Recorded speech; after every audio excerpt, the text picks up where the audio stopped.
So where's Jesus today? What's he doing right now? Well, Jesus is alive. Pastor Peter's sermon continues in verse 29.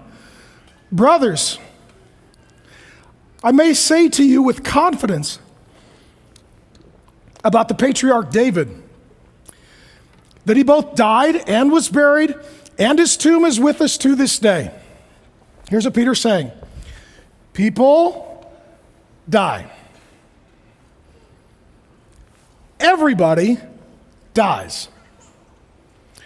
We're all gonna die and be buried.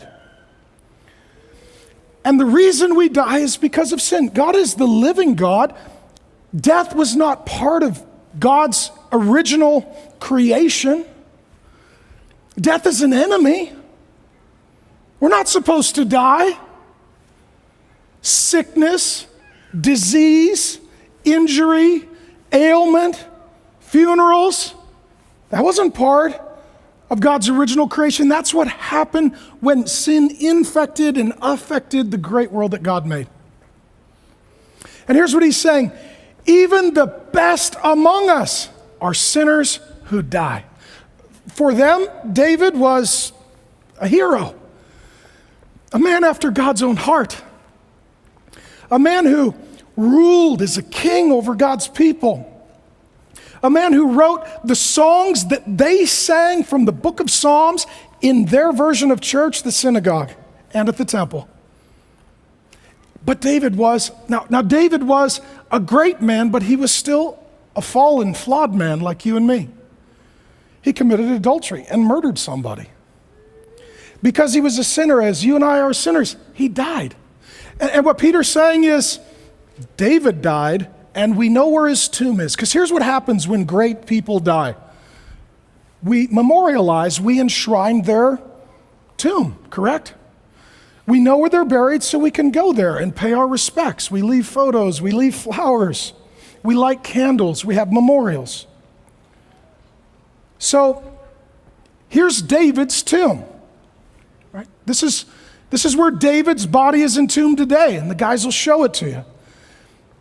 This is the same for other religious leaders as well. The Jewish people would look to David and say, he's a great man, but he's a dead man.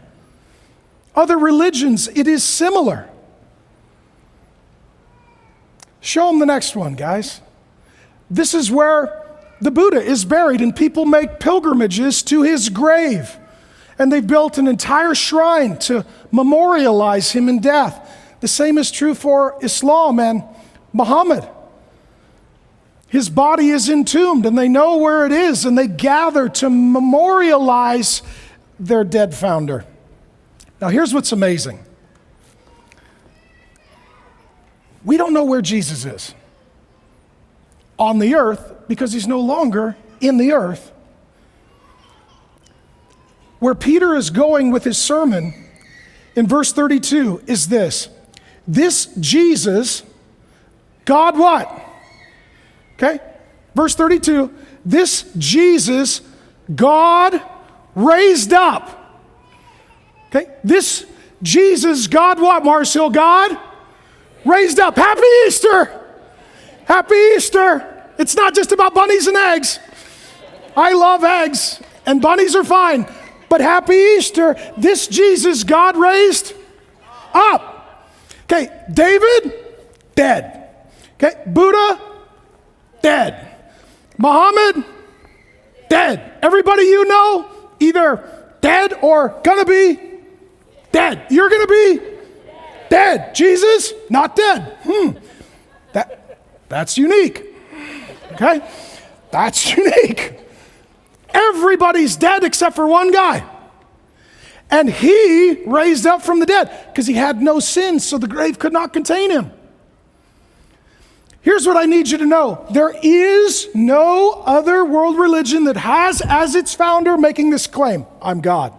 In addition, no other world religion has a founder that's not dead. Okay? This is why I'm excited. We don't follow a sinful dead man. We follow the sinless God-man. And he died that we might live. And if we die belonging to him, we'll see him, and one day we'll rise to be together with him.